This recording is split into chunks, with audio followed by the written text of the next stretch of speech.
जी तो अस्सलाम वालेकुम स्टूडेंट्स, ये मेरा बेटा आपके पास चैप्टर नंबर है 4 और यहाँ पर है जी एग्रीकल्चर एंड मेन क्रॉप। ठीक है, एग्रीकल्चर और मेन क्रॉप्स के बारे में हम बताते हैं। अब आपको पता है यानी कि अगर पाकिस्तान का जिक्र किया जाए तो पाकिस्तान का 70% यानी कि 70% जो है वो हमारा जो पेशा है वो ज़राअत से वाबस्ता है। 70% लोग ज़राअत से वाबस्ता है और उसके अंदर मुख्तलिफ़ चीज़ें आ जाती हैं। अरेबल लैंड आ जाती है, फर्टाइल लैंड आ जाती है, नॉन फर्टाइल लैंड आ जाती है। यानी कि जितनी भी चीज़ें हैं, अब हमारे पास पाकिस्तान के अंदर दो मशहूर जो हैं यहाँ कॉटन और वीट, दो फसलें जो है बहुत ज़्यादा मशहूर हैं यानी कि फ़ेमस हैं। राइस की भी है।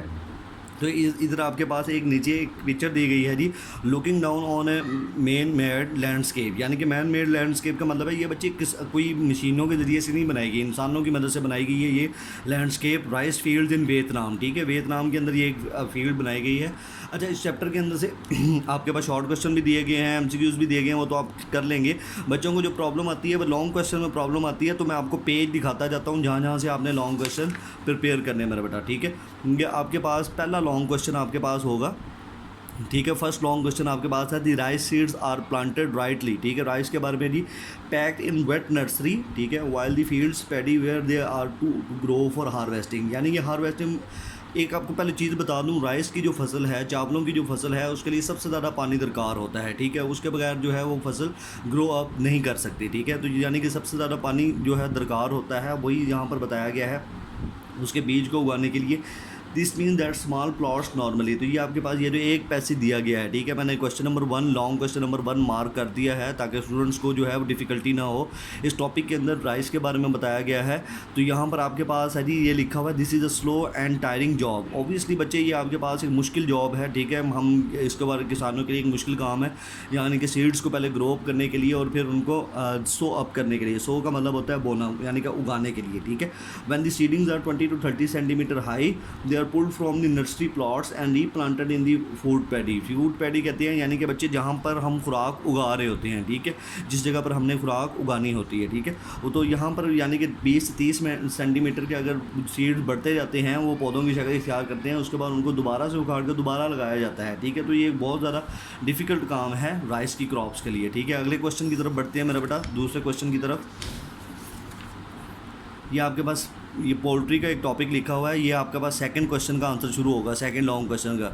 ये आपके पास लिखा है जी, most Pakistani farmers however small their land की farming chickens and perhaps some ducks and geese. ठीक है, फार्मिंग करते हैं, चिकन्स की करते हैं, and feed themselves but their food is stopped up by household scraps. ठीक है, यानी कि हाउस होल्ड स्क्रैप घरों का हमारे पास देखते हैं कि हमारे पास कोई बची हुई चीज़ होती है, वो भी हम चिकन्स को डाल देते हैं, परिंदों को डाल देते हैं। ठीक है, ये आपके पास यहाँ ये पहला पैसेज आपने करना है। ठीक है, उसके बाद ये तीसरा पैसेज आपने करना है। ये जो देखिए ये ग्रीन लाइनिंग में मैंने किया हुआ है। ठीक है, इसके बाद नेक्स्ट पेज के ऊपर, पेज नंबर 41 के ऊपर ये आप देख सकते हो, ये जितना जो मैंने हिस्सा ग्रीन किया हुआ है। ठीक है, यहाँ से आपने इसका आंसर करना है और पहले ऊपर वाले पैसेज तक, पहले यह जो आपके पास ऊपर वाला पैसेज है यहाँ तक आपने इसका आंसर करना है और फिर मेरा बेटा ये नीचे आपके पास है। मैं इसको रीड कर देता हूँ ताकि आपको पता लग जाए कि ये कहाँ से दूसरा पैसेज शुरू हो रहा है। ठीक है, पहला पैसेज जो ख़त्म होगा आपके पास, some eggs are allowed to hatch out in chicks, ये पहला पैसेज आपके पास ख़त्म होगा। फिर तीसरा जो पैसेज है वो आपने शुरू करना है, स्पेशल फूड डिज़ाइन। ठीक है, special food design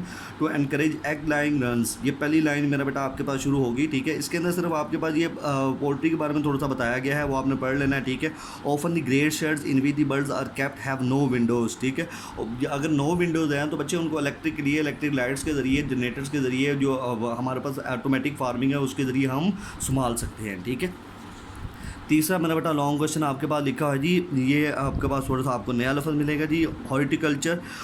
Hortus is a Latin for garden, एक गार्डन को कह रहे हैं, एक बाग को कह रहे हैं। Hence horticulture is a kind of garden growing. ठीक है, हॉर्टिकल्चर क्या चीज़ है, काइंड ऑफ गार्डन ग्रोइंग। कोई भी बाग उगाना, खजूर का बाग उगाना, सेबों का बाग उगाना, आमों का बाग उगाना, उसको हम क्या कहेंगे, हॉर्टिकल्चर। इसका पहले आपके पास ये एक ही पैसेज है। ठीक है, ये आपके पास एक पैसेज है यहाँ तक, फॉर कुकिंग जहाँ लिखा हुआ है। ठीक है, ये आपके पास फॉर कुकिंग जहाँ तक लिखा हुआ है, आपने यहीं तक इसका आंसर याद कर लेना है। ठीक है, ये तीसरा लॉन्ग क्वेश्चन है मेरा बेटा आपके पास। ठीक है, अब इसका चौथा लॉन्ग क्वेश्चन, इसकी पेज की बैक साइड पर आएँ, ये आपके पास टॉपिक होगा जी फिशिंग का। चौथा लॉन्ग क्वेश्चन है, मैं पढ़ देता हूँ। This is usually include under agriculture and although it produces only about 1% of human food. ठीक है, फिशिंग का जो टॉपिक है उसको आप पढ़ सकते हो।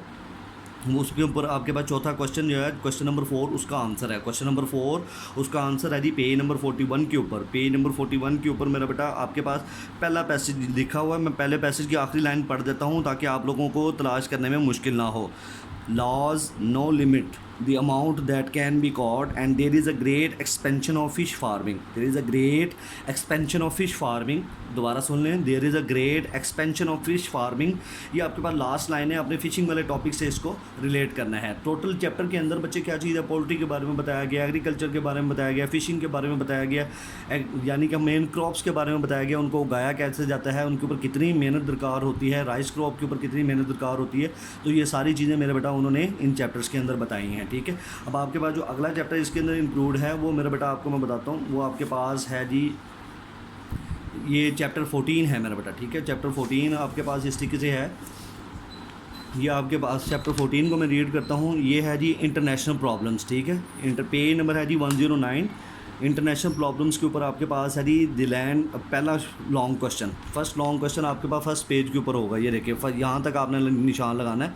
ये आपके पास वर्ल्ड प्रॉब्लम चैप्टर नंबर 14 लिखा हुआ है, ठीक है। यहाँ तक आपने पहले लॉन्ग क्वेश्चन का निशान लगाना है, जहाँ पर लास्ट लिखा हुआ जी विल रिमेन्स, ठीक है। तो इसको मैं रीड कर देता हूँ। The land that is now Palestine Israel specially the city of Jerusalem बैतुल मुक़द्दस is very holy to their three main religions. 3 main religions के लिए बहुत ही इंपॉर्टेंट है। For Islam it has the dome of the rock, मस्जिद अल अक्सा which marks the place where the holy prophet peace be upon him cross to paradise for Christians, ठीक है। It is the place where Christ was crucified and for Jews, ठीक है। यानी कि Christians के लिए भी, ज्यूज़ के लिए भी और मुसलमानों के लिए ये जगह बहुत ही इंपॉर्टेंट है, ठीक है। तो यहाँ पर ये आपके पास टॉपिक का नाम है जी द पैलेस्टाइन कन्फ्लिक्ट। ये आप देख सकते हो द पैलेस्टाइन कन्फ्लिक्ट मेरा बेटा। तो यहाँ पर ये पूरा टॉपिक आपके पास दिया हुआ है और करना कहाँ तक है ये दोबारा देख लें। ये पहला पैसेज ये है सिर्फ लॉन्ग यहाँ तक, रिमेन्स तक, ठीक है, यहीं तक आपने करना है। नेक्स्ट मेरा बेटा आपके पास है जी, यहाँ पर आपके पास टॉपिक जो है क्वेश्चन नंबर, अब मैं आपको नेक्स्ट बताऊंगा क्वेश्चन नंबर 2 का आंसर। क्वेश्चन नंबर 2 का आंसर मेरा बेटा, ये लॉन्ग क्वेश्चन 1 का आंसर आपको बताया था। क्वेश्चन नंबर 2 का आंसर मेरा बेटा ये लास्ट में ग्रीन लाइंस दी गई हैं, ठीक है। पेज नंबर आप देख सकते हो, पेज नंबर आपके पास है जी 111, पेज नंबर 111। और फिर ये आपके पास लास्ट में लाइन शुरू हो रही है, द ईरान और इराक वाला जो टॉपिक है, the dispute बिकेन over the boundary of the 2 countries, यानी कि ईरान और इराक के दरमियान जो वार हुई थी, ठीक है।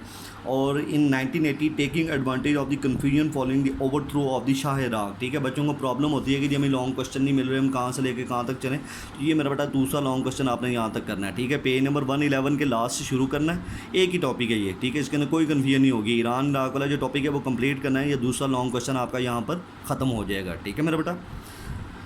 अब यहाँ पर इराक और ईरान के दरमियान जो यूनाइटेड नेशंस ने जो एक क्लियर अप करवाया हुआ है, वो तो यूएनओ जिसने करवाया हुआ है उसको तो हम जानते हैं, यूएनओ का टॉपिक हम पीछे पढ़ कर आए हैं।